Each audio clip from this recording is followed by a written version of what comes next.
since we're talking about dark stories, one thing that I think it's cool to say, I actually got fired from an agency in Brazil at the start. And I was, oh my God, I got fired. I suck. Like, I'll never get another job again. And it ended up being the best thing that happened to me because if All right, guys. So I'm just going to introduce myself real quick. My name is Paula. I'm a former Miami Ad School student. I'm a photographer, videographer, storyteller, podcaster. I do a little bit of everything. And I'm the host of what we're calling the Nomad Talks for Miami Ad School. So I'm going to start by introducing our guest, who is the other person here with the camera open. He's right here on my screen.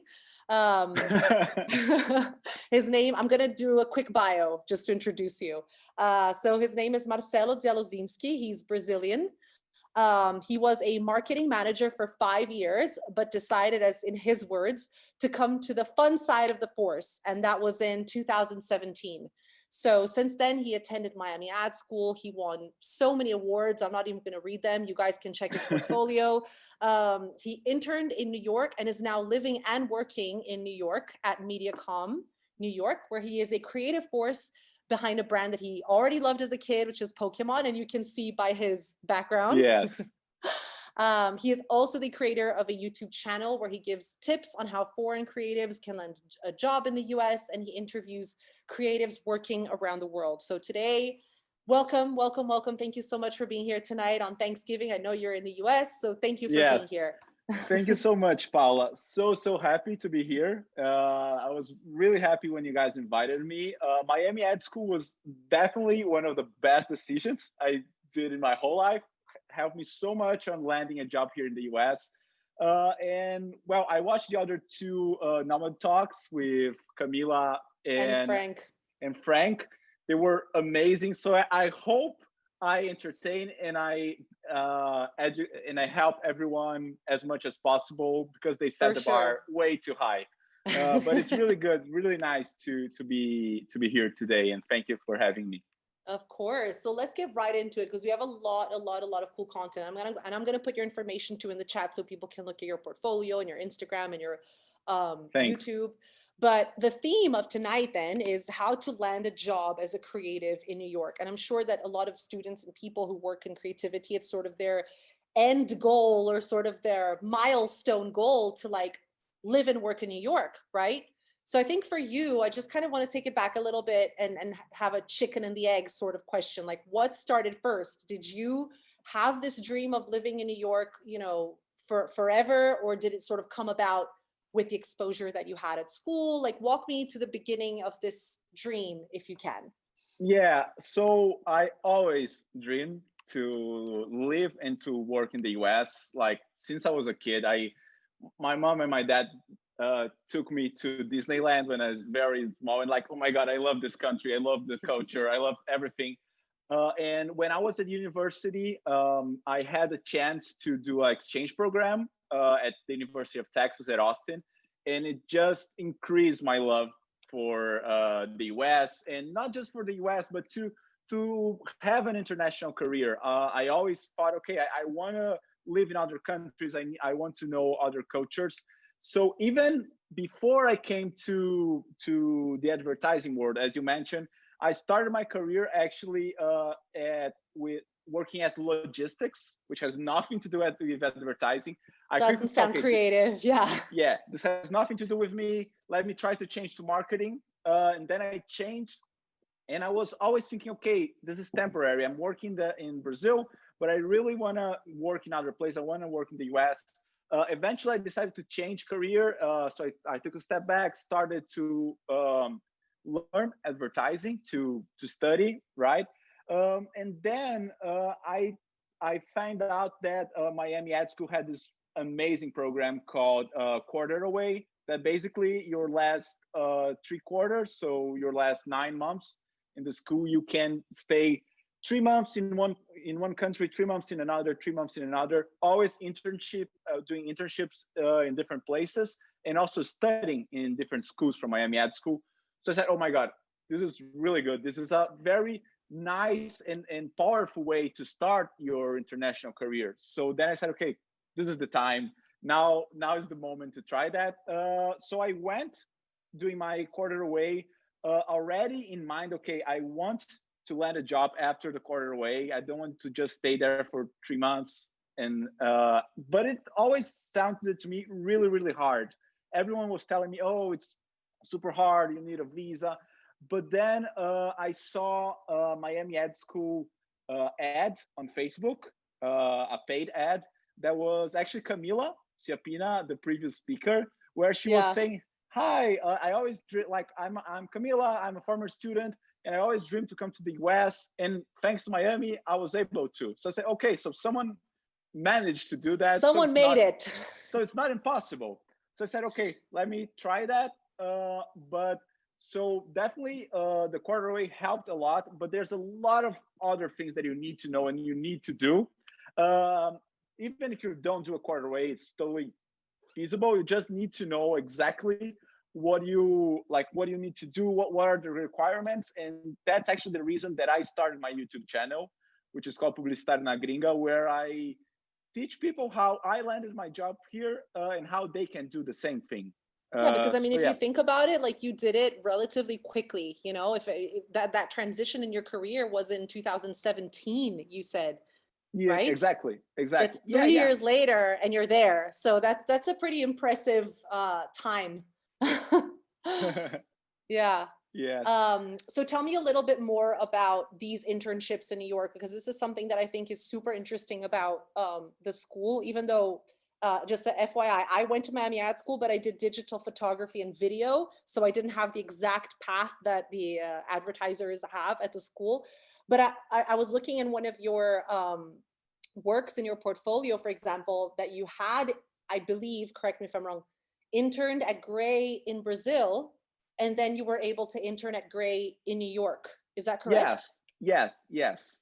So so I started. So when I was at Miami on my first year in Miami Ad School, I had the opportunity to do this agency lab in Gray, Brazil, and by then I did a really good project there. It's called the Mac Tree Trial. That like I was just an intern, but what was great about Gray Brazil is that they were so open to everyone. Everyone, if you have a good idea, they're gonna listen and they will try to sell it. So that was really really nice. And this work that I created when I was an intern there, it ended up participating in what they call the Creative Council Brazil. So it was elected like one of the two best ideas in the whole semester there. So, and then it went to the Global Council, which is like basically all Grays in the world evaluating the work from all the places.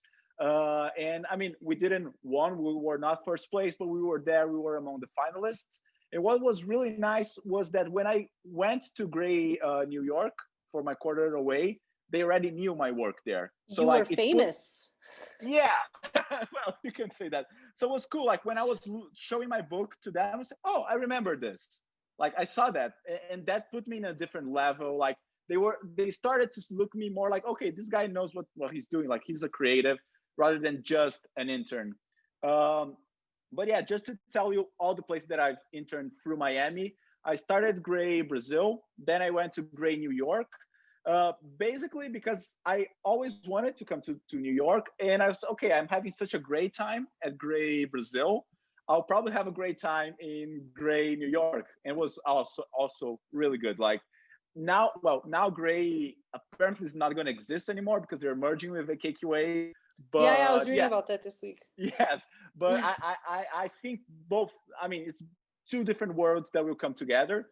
Then I went to Facebook Creative Shop in Hamburg, which was also another dream that I had, like to work in Facebook. I was like, oh my god, they're offering like the chance to work at Facebook. Like that's my dream. So I went there. I worked for 3 months, and then I came back to the US to work at AKQA San Francisco. So I worked there for 3 months. Also really nice experience. But then I graduated from Miami, and that was like, okay, now I don't have Miami to back me up on this. So I need now it's my Yeah, because turn. Miami Ad School, like it opens a lot of doors, but then at a certain Yeah, point, it's like, it's up to us to kind of stay there. exactly. Yeah. I always say that for people who are considering to do Miami Ad School or any other portfolio schools, like this is a tool, but in the end, it's up to you. Like you need to drive that tool and to make the most out of it, right? So actually, my last quarter in San Francisco, the only class that I took was one called "How to Get a Job," which is really great because basically they teach you all the different things about looking for a creative job in the US, which is very different than what happens in Brazil. And I can assume that is different than what's happening in Argentina, in Chile, in Mexico. So it Yeah, was every really market great. is so different, right? Yes. So what happened is like after I graduated, I had a ticket to go back to Brazil, but I said, okay, I'm gonna take 2 months, 2 months, no, that would be way too much. 2 weeks to stay in, to show my work around in New York. So before I went back to Brazil, say, okay, I'm gonna show my work around, and then on this 2 weeks, I was able to receive an offer from MediaCom, and here I am. Like I go That's through all the crazy. Two process. weeks. Wow. Yeah, exactly. But again, so I always say that there's two versions. There's the version that I say, oh, I went, stayed 2 weeks, and then I landed a job. That's the La La Land version, like that is super easy. The truth is like was the work for a whole year, right? Because like when I first went to Gray, New York, I said, okay, I need to know everything and I need to prepare for when I graduate. I have all the tools. I know exactly what I need to do, and that's what helped me to be able to land. Like so, I To landed make it the in job, two yeah, weeks. yeah, Yeah. in 2 weeks. But to be honest with you, the offer was the first meeting that I had, which is just a coincidence, of course. Like so, the first meeting that I had in New York ended up being the one that allowed me to work here. Was the one with MediaCom, and they offered the job, and like that was really great. Also because I was like, oof, okay, I have 2 weeks to just show my book, improve my network, and yeah. So that's basically it. Yeah, but I think Um, it's very cool that you say that like really it was 1 year in the making. It was exactly. step by step and gathering all that information so that when the time comes, you know exactly what to do and how to do it. And like, okay, now you don't have time to think. You just have time to act.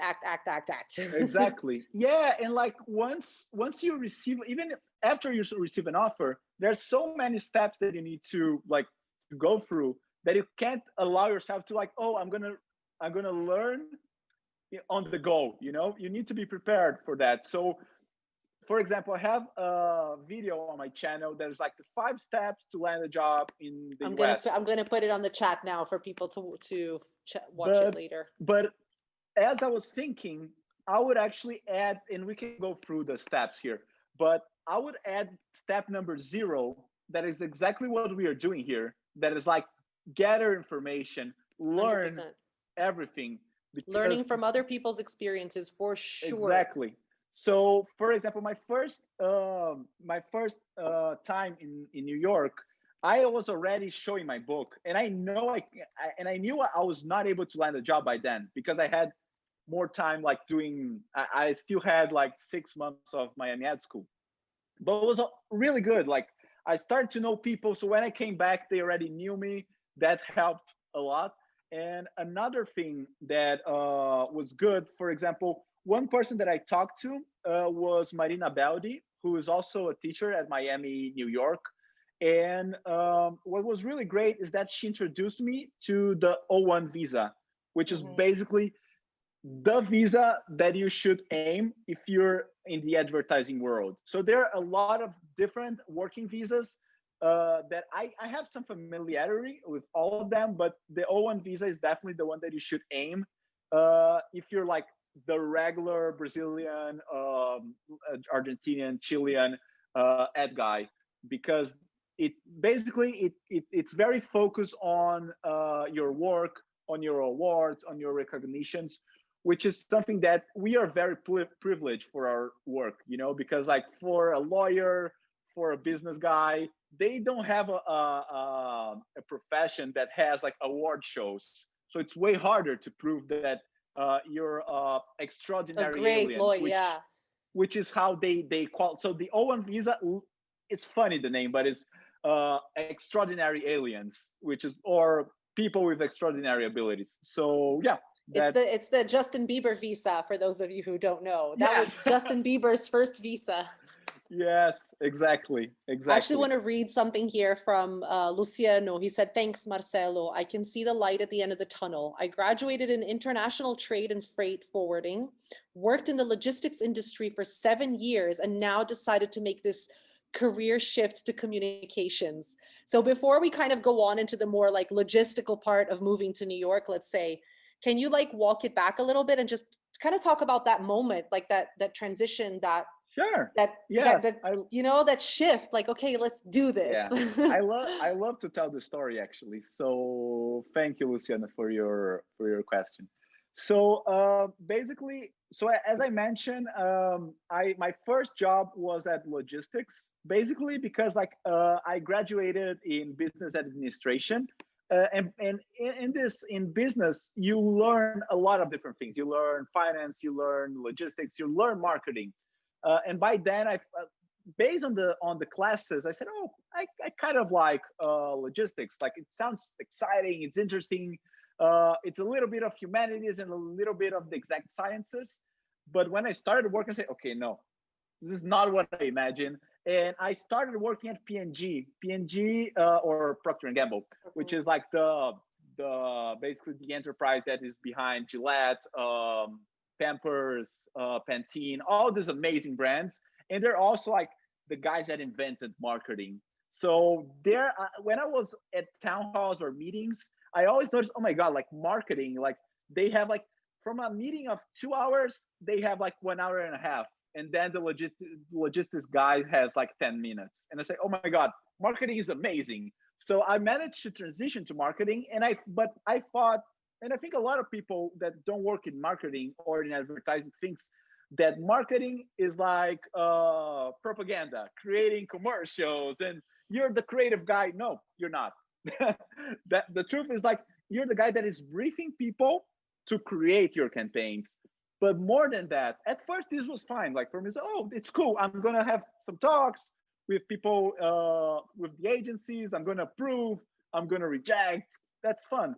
But the more that you grow in the marketing career, you start not looking at communication that much, and you start looking at other things in marketing. So you start talking with sales, start talking with finance, start talking with logistics. And I was like, oh my god, I feel I'm not liking this. Like the more I was progressing, the less I was paying attention to. Like I was spending time with creative agencies, but so I was already seeing, oh, maybe I should change career. I don't know. But then there was this one day that I think was like the click. That was basically Facebook, like the brand, the enterprise. They invited P&G for a challenge, which each brand had to come up with like an very innovative idea, creative idea on how to do advertising Facebook in a new way, and they would fund the whole campaign. And like for a marketing guy, it's like, oh my god, free money! Like that's the best thing that I ever wanted, because you're evaluated by like money, basically. So I talked with my boss, and we arranged a meeting with White and Kennedy, Brazil, which is the brand for Old Spice, which the agency, sorry, for Old Spice, which was the brand that I was doing. So they were also super excited. So we had one full day brainstorm at White and Kennedy, and I said, "Oh my god, that's This amazing! Like, I want to have this job." Like at first, you think like, "Oh, wouldn't it be nice to have this job?" But I said, "Well, why can't I?" So I called a friend from Agência Africa, which, well, for those of you who don't know, is like one of the biggest agencies in Brazil, and asked, how can I change? Do I need to go to university again or something? I said, no. A lot of people in the ad industry doesn't even have a diploma. What you need is a portfolio. So you should go to a portfolio school. And then I start considering, okay, so I'm not that old. I'm not that young also, but I'm not that old. I'm not married. I was single, actually. I'm still single, by the way, but I didn't have kids. So I said, okay, now's the time. I need to try that. So I quit my job. I made an agreement with my boss so I could leave with some money. I took 1 month traveling in Japan, which was like something that I always wanted to do, but I never had the time. And then I came back and started working on my portfolio. And I eventually landed a job at Publicis Brazil, and was like, oh my God, that's so cool. I had my first project in like executed, but eventually I said, okay, this is fine, but it's really hard to produce things when you're starting in the career. And I was also thinking, oh, there's a lot of people with awards that helps them like to get the best jobs.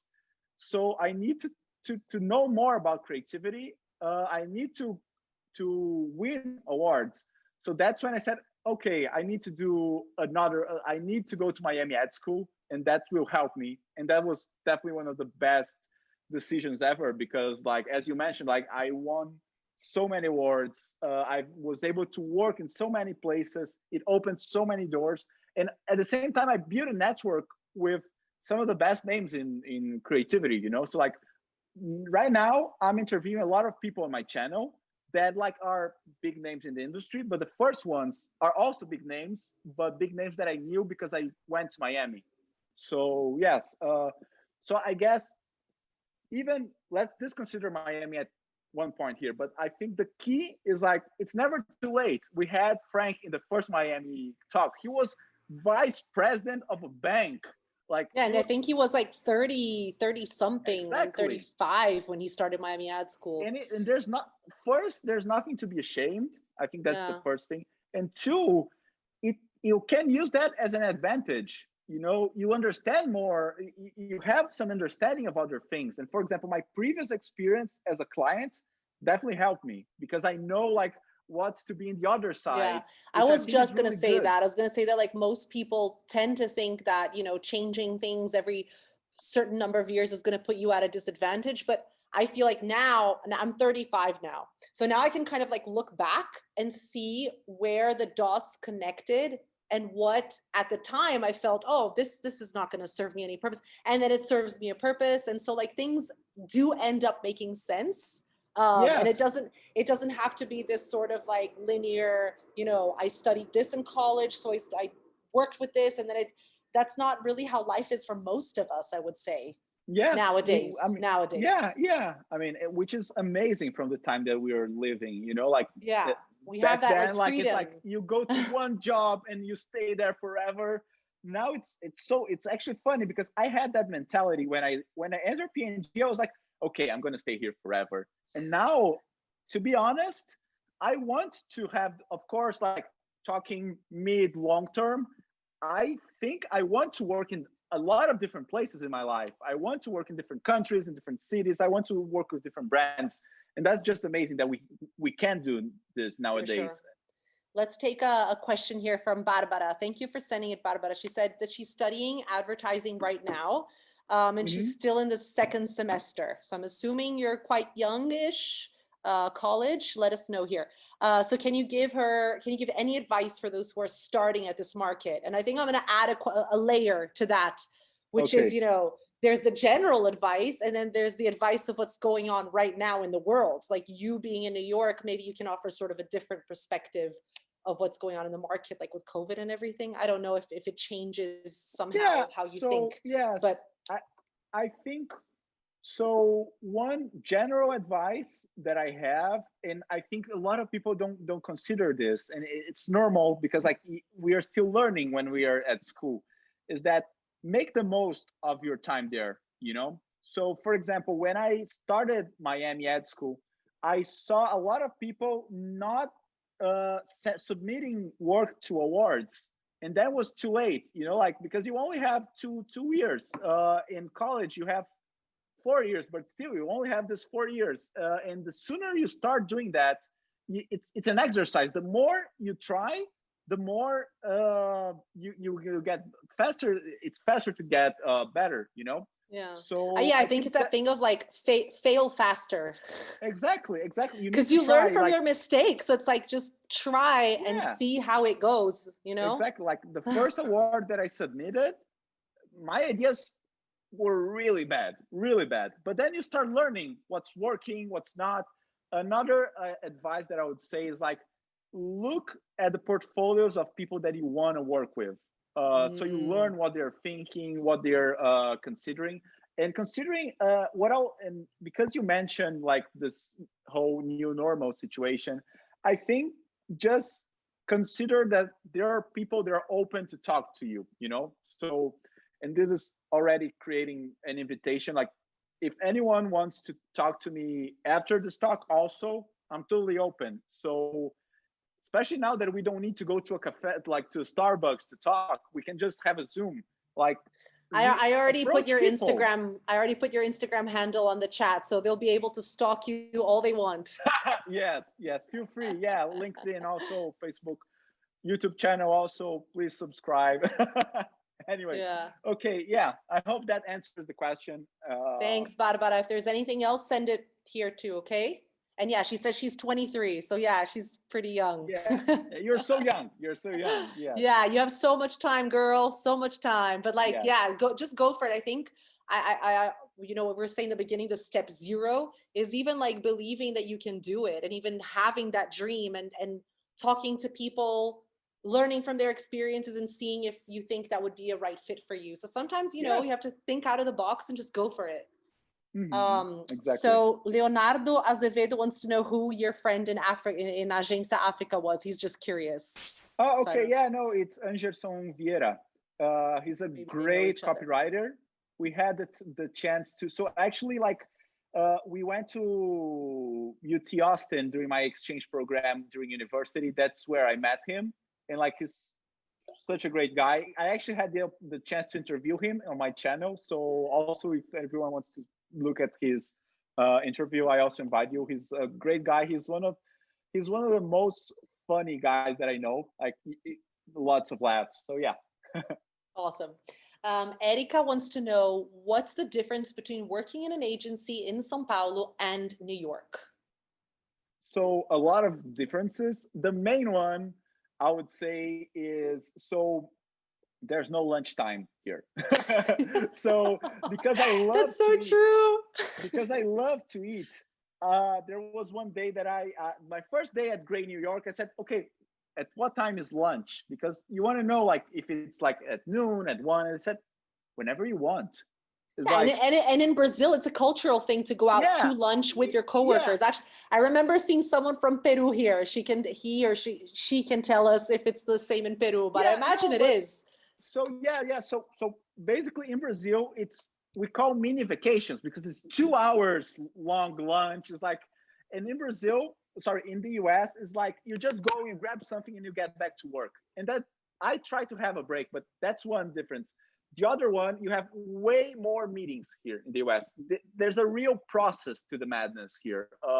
In Brazil, it's not freestyle, sorry, but it's more like you come up with ideas and then you present to your CD. Come up with more ideas, present to your CD, and that's it.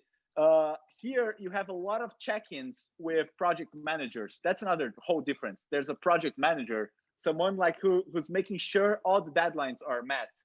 So that's another big difference. And another one that I think it's interesting is that in Brazil, I think we focus a little bit more time crafting the idea before presenting. So here, for example, at a KQA San Francisco, sometimes I would present an idea with like a GIF. I just grab a GIF. No one opens Photoshop on that. Like, some agencies opens, of course, some places, some projects, but some ideas I would just be like, oh, here's like my idea, and there's a GIF of Pikachu dancing, for example. Yeah. So that's one big difference. Three big differences, I would say. Yeah.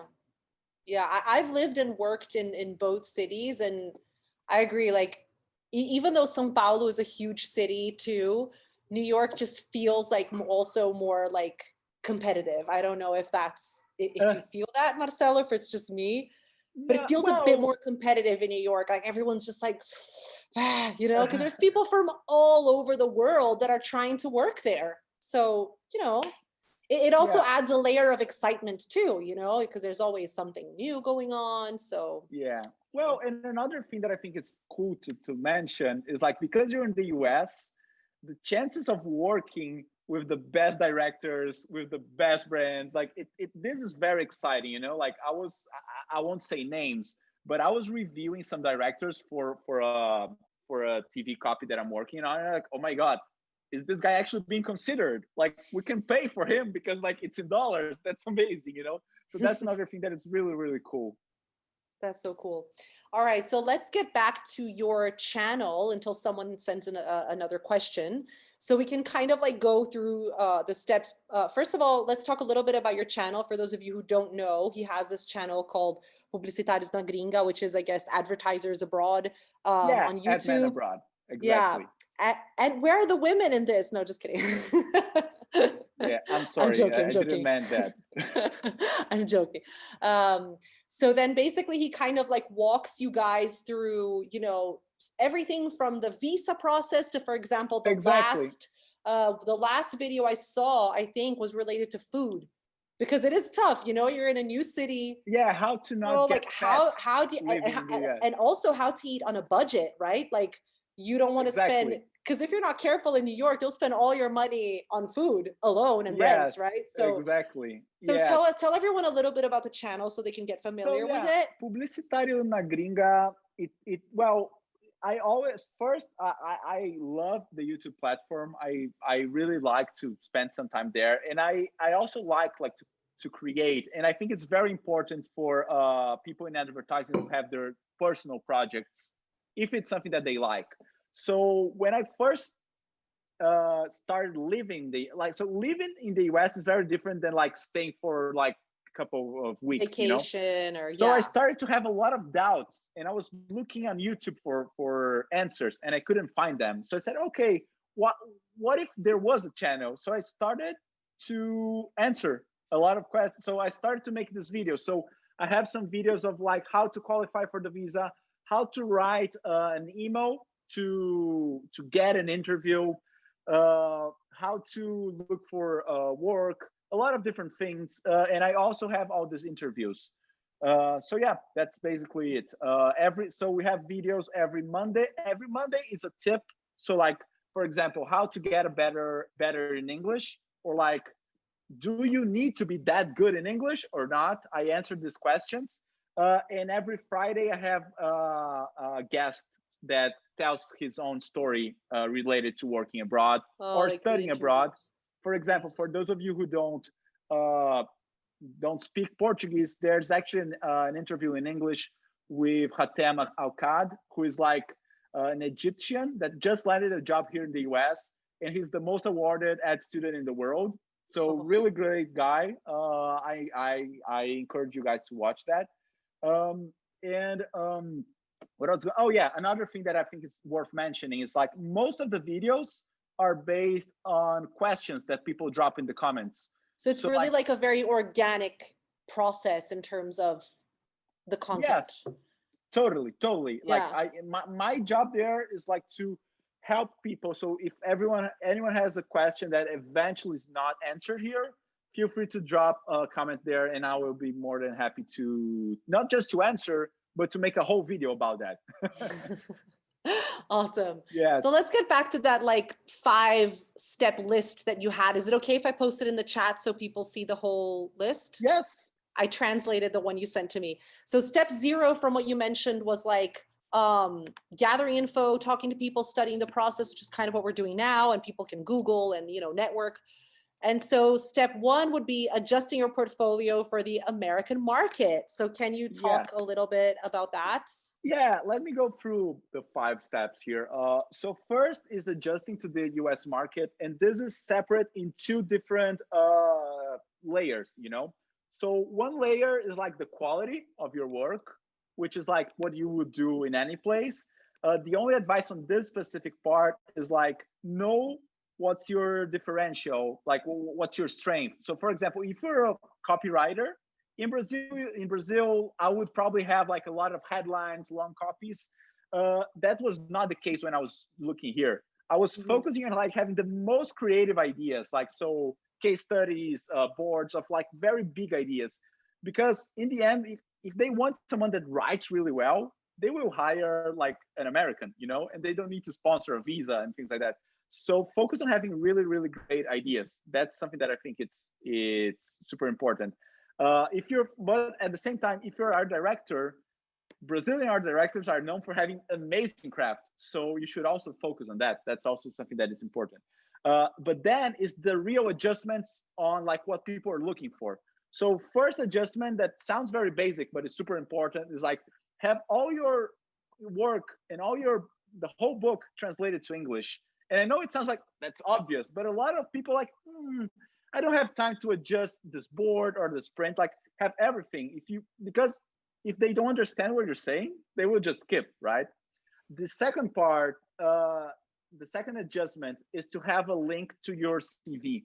So usually in Latin America, usually people just like they look at your book and they call you and like, oh, do you want to schedule an interview or something like that. In the US, there's a process because in the US, it's not the creative director who hires you; it's a recruiter. So this is a profession that needs a hard copy or like at least a digital copy of like a Word document, a PDF of your CV. So that's the Yeah. second thing. Um, the third one that I was gonna mention is that you should. So sorry, I had a mental stop here. Oh yeah. Sorry. Another thing is like don't put your. Oh yeah. So in Brazil, it's very common to have infinite scroll. So basically, all your work in one page. In the US, people don't understand that. Like when I show my book like that, it's like, where's your work? They want to have like a page that can see everything. So you should have thumbnails.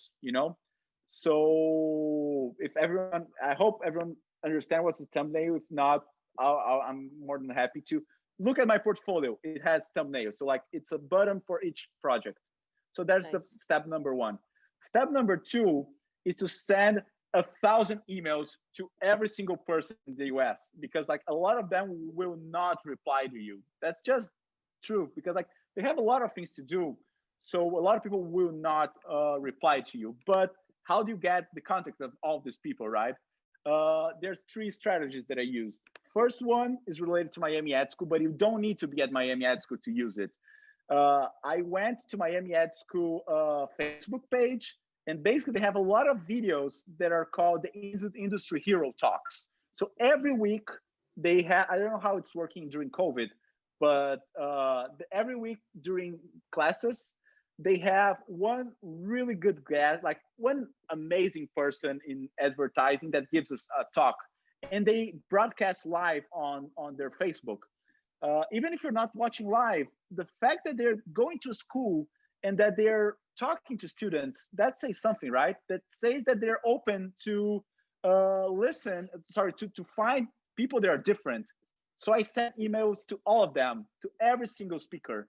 One of them was my boss, Benjamin, who, so yeah, so in the end, like that's one, so that was one thing. Second one is LinkedIn, of course, like don't be shy. It's not awkward. Like LinkedIn, the rules are different. You are allowed to add people and message them. That's Sure, why it is a business networking platform. So you're there to make network. So that's fine. And the third part that is connected to other two, every time you have an interview, ask for more contacts, ask for references, and they will give you more people to talk to. And then it starts, like a virtual cycle because you're talking to someone who will give you another contact, and then out of a sudden you have a whole network. well, So that's cool. I would never have thought that. I would have thought that it would have been awkward, like if you're in an interview with someone and you're like, "Oh, refer me to," you know what I oh mean? yeah, Like, no, but so again, so it's really good that you're saying that because yeah, that's the thing. I never went to an interview asking for a job. That's not what I do because people just get in defensive. Like I don't have a spot for you here. I always, the way that I position this is, hi, I'm a let's Brazilian. chat. I so like I always said I would like to stay in the US, So I want to have feedback on my work. All the interviews or like the chats were not to land a job, was to learn from them and to build a network. And then Nice. naturally you will get an offer, to be honest. Like, I know it sounds crazy, but the easiest way to land a job is not to try that hard to like, oh, please give me a job. That's just intimidating, which is, I guess, the same with dating, like you wouldn't say, oh, please date me. Like, you create a relationship, which was the same thing. I went to my interview with Benjamin, who's my boss, and like I just said, can you give me some tips on my work? And then he said, oh my God, your work is pretty good. Would you be interested in working here? So I guess that's super important. Like, and then it even gives you another great advantage of this is like, because some people will say, oh, I can't sponsor a visa, so don't talk to me. I won't be able to sponsor you, or like, we don't have a spot. But if you say, no, that's fine, you don't need to hire me, I don't want necessarily to be hired, I want help, I want to learn. That's such a great way to start talking and learning from people. And then you have what we were saying, they can reference you to other people in other agencies. So that's basically it. That's so cool. No, yeah, that sounds like a great organic strategy. I Yeah, like that. yeah, honestly, even in Brazil, I used to do that. Like, I would never say, like, during the interview you can mention, oh, so I'm looking for a job, but don't start by asking for a job. It's very hard for people to be like, okay, let me proactively interview someone. So then we go to step number 3. So you landed an offer. Yay, amazing. That's not the end. Like, there's a whole lot of things that you need to do, which is qualify for the visa, right? So once you receive the offer, they will put you in contact with the lawyers that will assess, okay, what's the best visa for you, right? And then I'm going to talk specifically of my visa, okay? That is the O1 visa. I know about the other ones, so I can talk offline with people. But basically, so they will access they basically need to prove that you're an extraordinary alien, right? The way that you prove that is through awards, of course, because if you win an award, that tells something about you, right? The second one is recommendation letters. So like, I had to talk to every single person that I worked in the industry. Like, I talked with CCOs, I talked with directors, I talked with teachers, and all of them helped me with a supporting letter that was saying, okay, I worked with this person and this is why he's amazing. That's why the US should admit this person to work there, because he can actually help the country. He can contribute to the national advertising.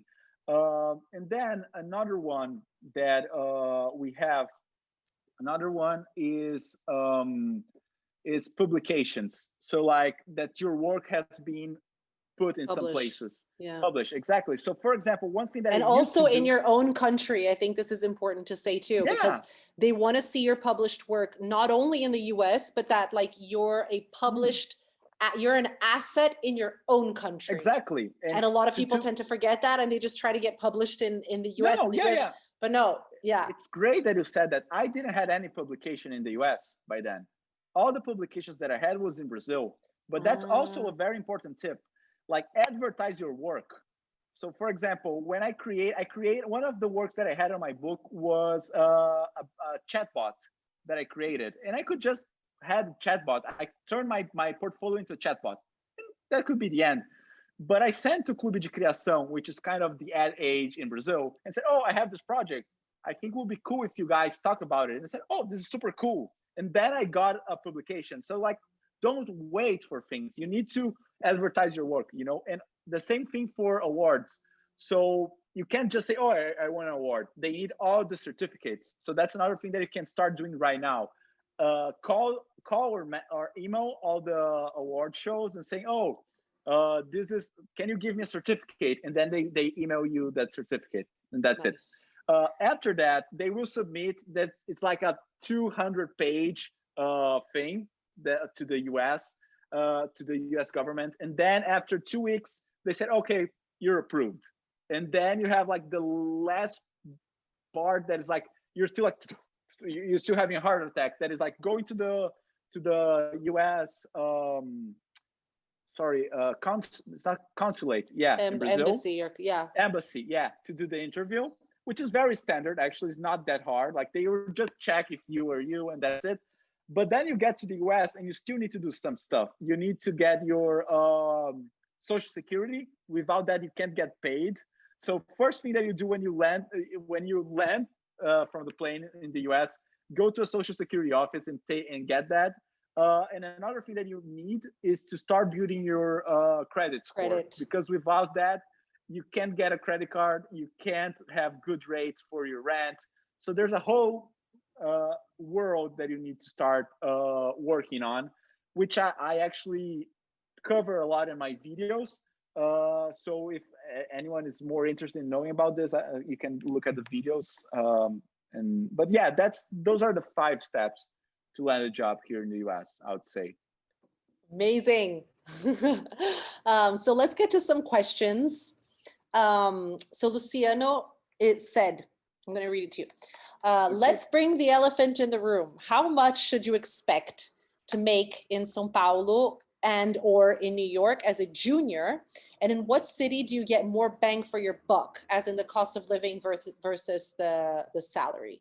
Okay. Yeah. So actually, the starting salary was also something that I considered when I said, okay, I want to go to the US, because the truth is, so if you're a really good professional in Brazil in advertising, you will get very well paid, but the starting salaries are kind of low. I'm not gonna lie. Like in Brazil, it's really hard to on your first job to have a really good salary.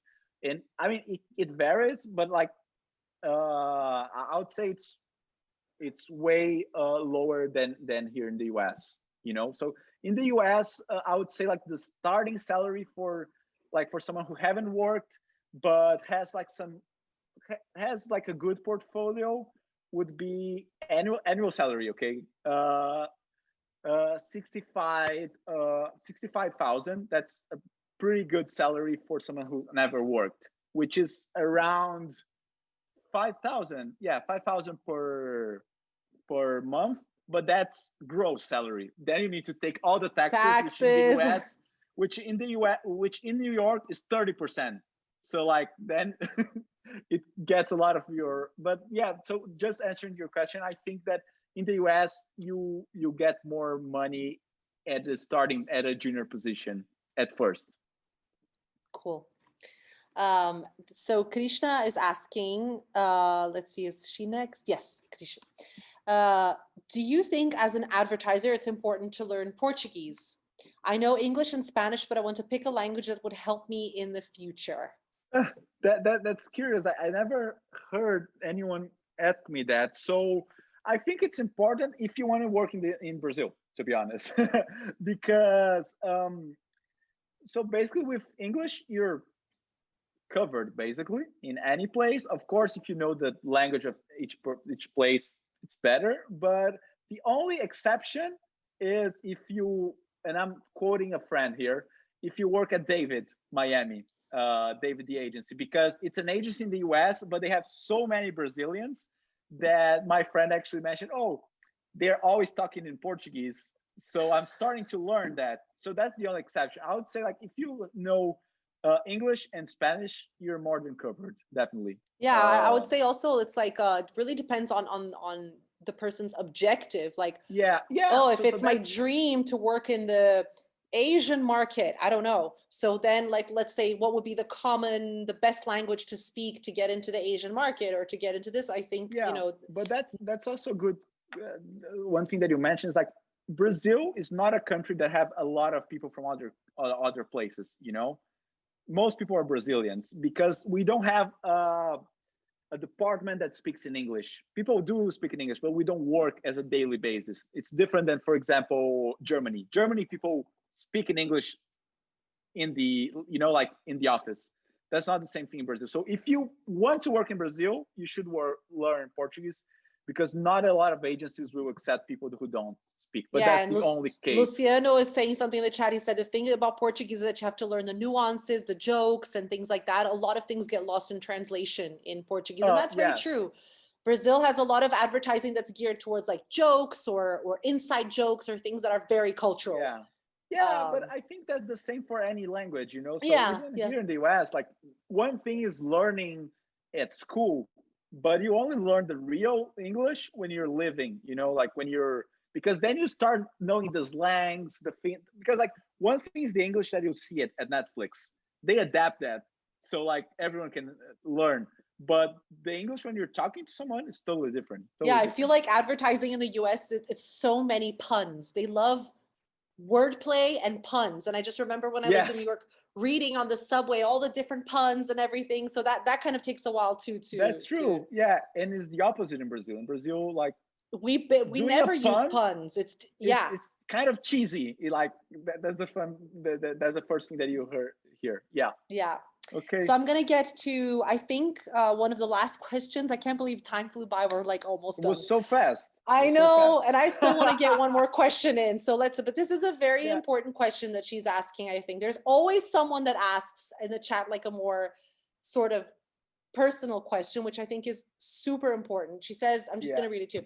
She says, I miss getting to know the personal details about the journey that was landing your dream job. Would you share the dark sides of your story?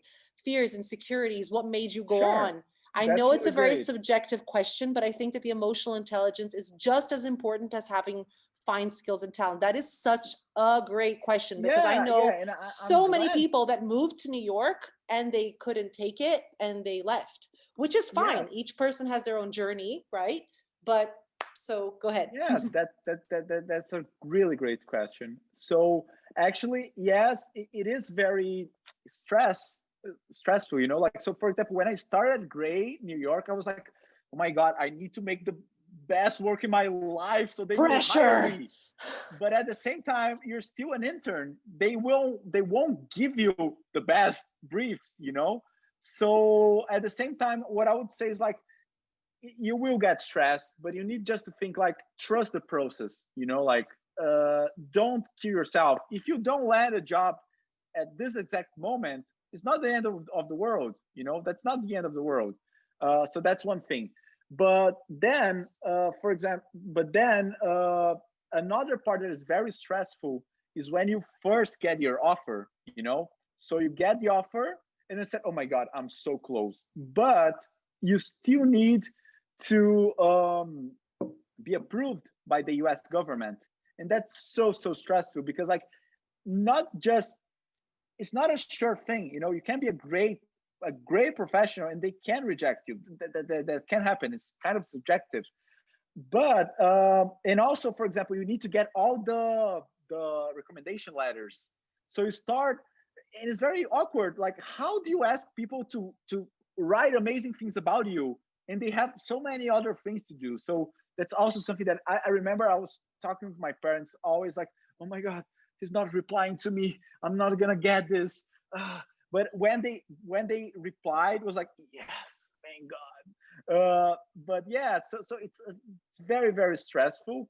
But again, I also think like, if you don't land the job at that specific moment, it's not the end of the world, you know. And it doesn't mean anything too, because we tend to attach meaning, you know. If I didn't get that job, it means that you didn't get that job. Done. Next.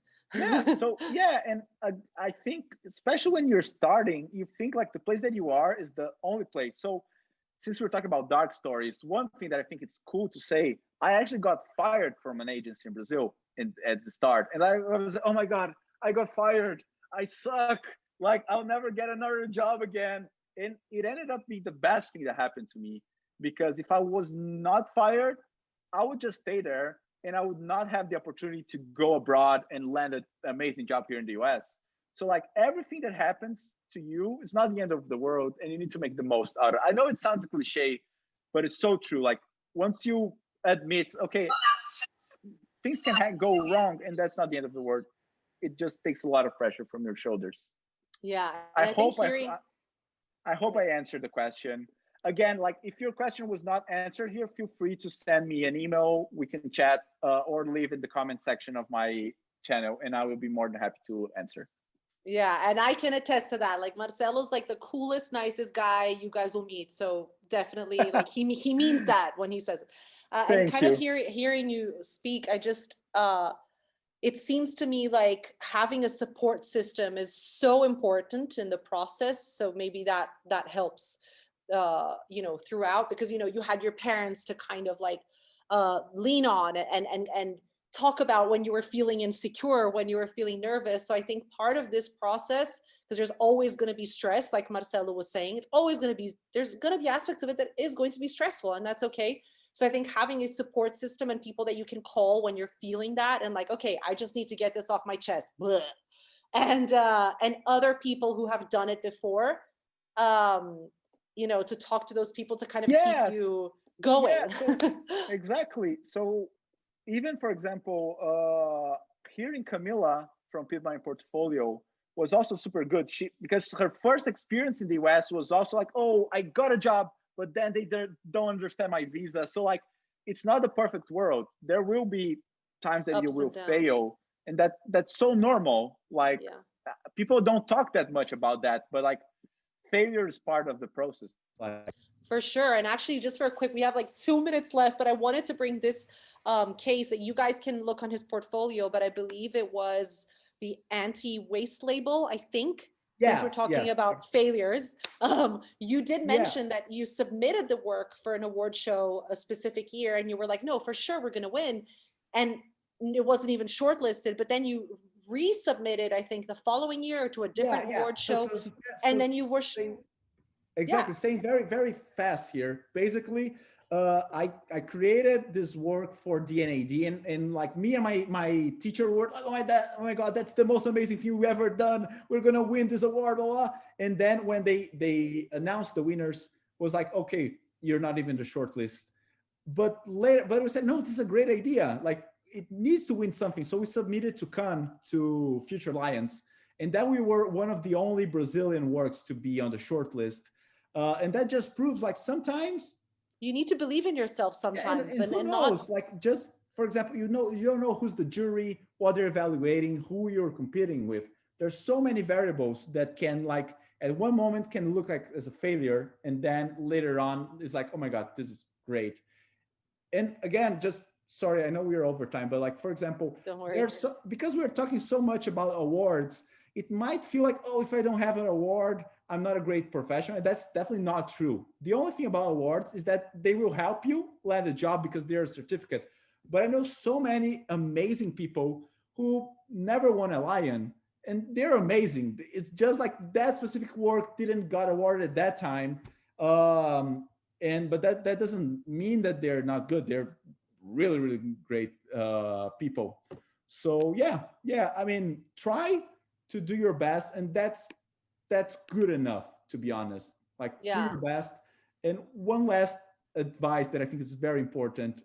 A lot of people say, oh, we need amazing craft, blah, blah, blah. But I believe poorly done is better than not done at all. So for example, my channel started poor camera, poor audio, poor everything. But if I hadn't started, I would never have started, and I would never get better. So like, don't wait. It's very important. Don't wait. Just go. You will learn during the journey. You know, that helped me so much. And I think people underestimate that it's okay, like to learn and to value your own journey. Every person has a different journey, a different way of doing things, and valuing your process is so important for confidence. I have one last quick question, because I love asking this question of every guest, which is, what is the number one thing or things that have kept you motivated throughout the years, then through, you know, career change or stressed about this or visa? What has kept you motivated? Okay, so there are a lot of things, but one that I think is underestimated is to have fun, honestly. Have fun is so important, and that's what I was missing when I was working in marketing. I was not having fun. I was in my car going to work and like, oh my God, I want to have a lot of traffic jam so I can stay in my car and not work. But now I'm in advertising. Oh my God, that's so cool. But you will have some days that are say, oh my God, I need to work late. I need to work in the weekend. That's just true. It will happen sometimes. It's not ideal. I hate to work in the weekend, but it will happen. But then you remember, oh my God, like I have an amazing job that I'm paid to come up with great ideas. For example, now my background, like I'm creating stuff. Of course, I can't talk about it for you guys.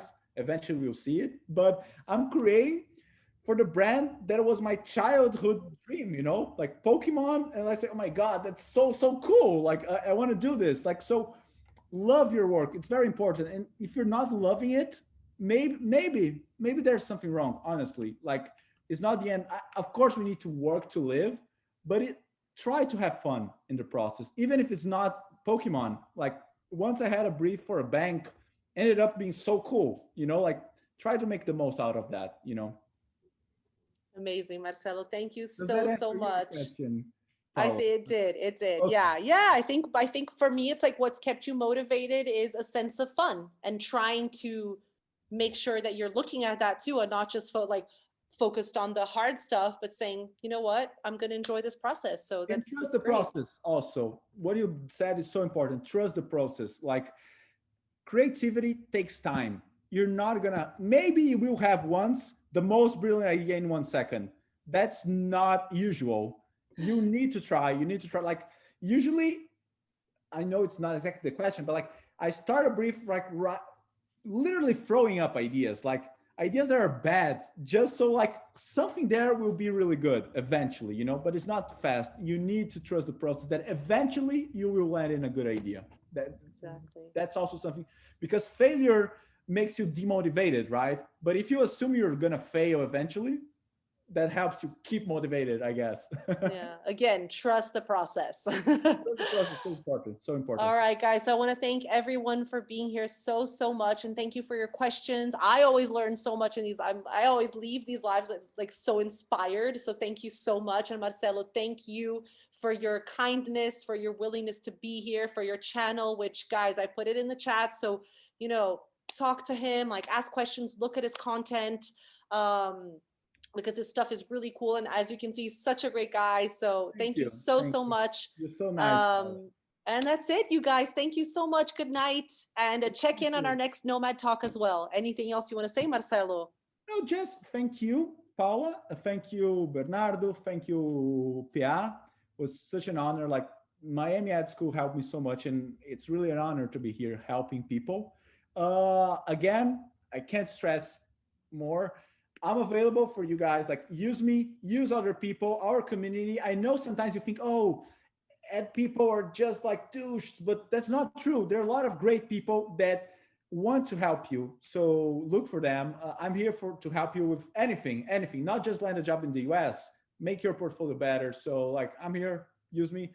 It was really great. And if since I'm here, please check my channel. I'll start doing more content in English, so people who don't speak Portuguese can also have it. Next week, we actually have a speaker from the US called that works at David, actually. Not the same person, but so yeah, and I invite you guys to look, and whatever you have questions, just hit me up. And yeah, and I had so much fun. This was so fast. It did not feel like an hour. It was super cool. And one last thing, maybe as an inspiration, like 2 years ago, I was talking to Paula. She was my teacher. And I was just telling her like, oh, I want to go to the West, but I don't know how it's going to be. And she said, you know, like, it's going to be an amazing thing. You're going to learn so much. And it ended up being really cool.